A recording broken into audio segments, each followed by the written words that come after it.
प्रस्तुत है मुंशी प्रेमचंद की कहानी ठाकुर का कुआं। जोखू ने लोटा मुंह से लगाया तो पानी में सख्त बदबू आई। गंगी से बोला, यह कैसा पानी है? मारे बास की पिया नहीं जाता, गला सूखा जा रहा है और तू सड़ा पानी पिलाए देती है। गंगी प्रतिदिन शाम पानी भर लिया करती थी।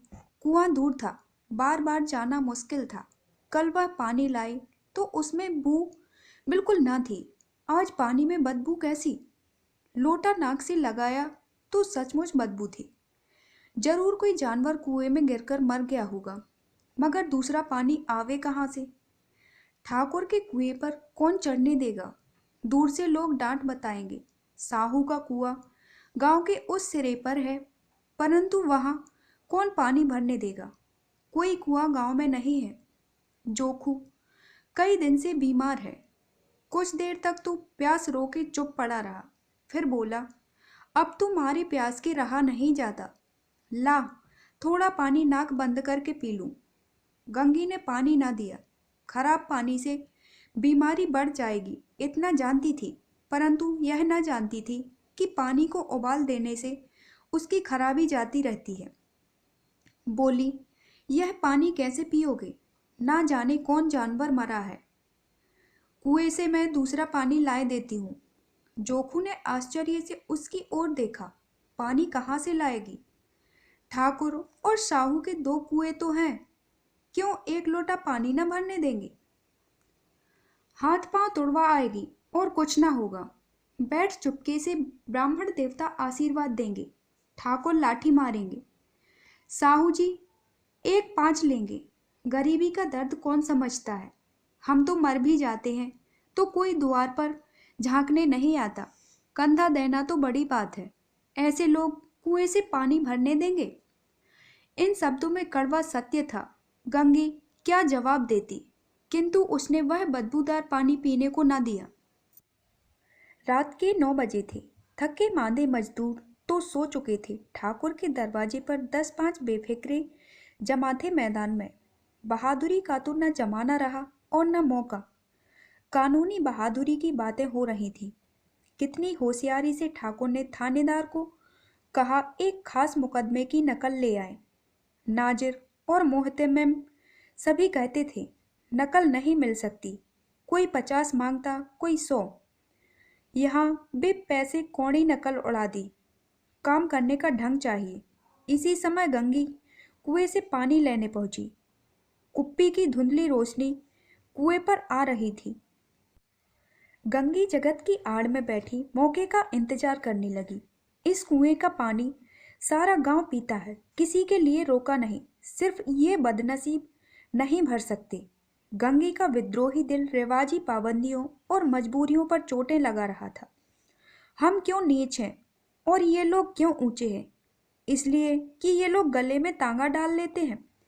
यहाँ तो जितने हैं एक से एक छठे हैं। चोरी ये करें, जाल फरेब ये करें, झूठे मुकदमे ये करें। अभी इस ठाकुर ने तो उस दिन बेचारे गडरिये की भेड़ चुरा ली थी और बाद में मारकर खा गया। इन्हीं पंडित के घर में तो 12 मास जुआ होता है। यही साहू जी तो घी में तेल मिलाकर बेचते हैं। काम करा लेते हैं, मजूरी देने में नानी मरती है। किस किस बात में हमसे ऊंचे हैं। हम गली गली चिल्लाते नहीं हैं कि हम ऊंचे हैं, हम ऊंचे हैं। कभी गांव में आ जाती हूँ तो रस भरी आंख से देखने लगते हैं, जैसे सबकी छाती पर सांप लौटने लगता है। परंतु घमंड यह है कि हम ऊंचे हैं। कुएं पर किसी के आने की आहट हुई। गंगी की छाती धक धक करने लगी। कहीं देख ले तो गजब हो जाए। एक लाद भी तो नीचे ना पड़े। उसने घड़ा और रस्सी उठा ली और झुककर चलती हुई एक वृक्ष के अंधेरे साये में जा खड़ी हुई। कब इन लोगों को दया आती है किसी पर?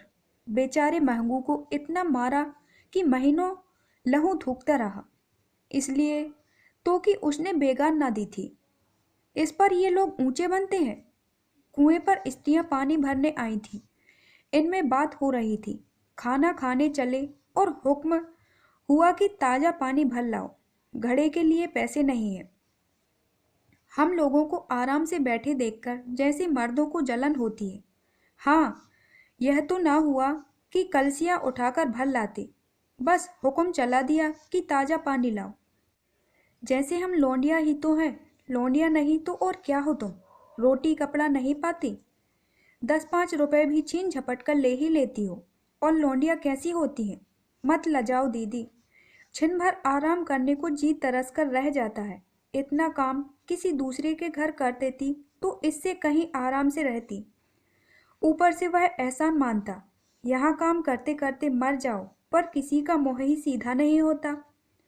दोनों पानी भरकर चली गईं तो गंगी वृक्ष की छाया से निकलकर और कुएं की जगत के पास आई। बेफिक्रे चले गए थे। ठाकुर भी दरवाजा बंद कर अंदर आंगन में सोने जा रहे थे।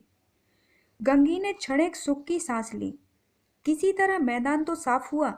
अमृत चुरा लाने के लिए जो राजकुमार किसी जमाने में गया था, वह भी शायद इतनी सावधानी के साथ और समझ बूझकर न गया हो।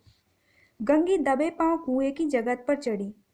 विजय का ऐसा अनुभव उसे पहले कभी न हुआ था। उसने रस्सी का फंदा घड़े में डाला, दाएं बाएं चौकन्नी दृष्टि से देखा, जैसे कोई सिपाही रात को शत्रु के किले में सुराग कर रहा हो। अगर इस समय वह पकड़ ली गई तो फिर उसके लिए माफी या रियायत की रत्ती भर भी उम्मीद नहीं।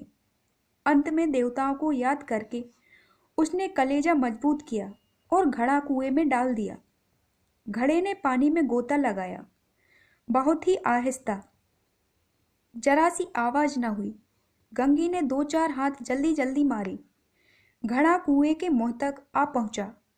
कोई बड़ा सहजोर पहलवान भी इतनी तेजी से ना खींच सकता था।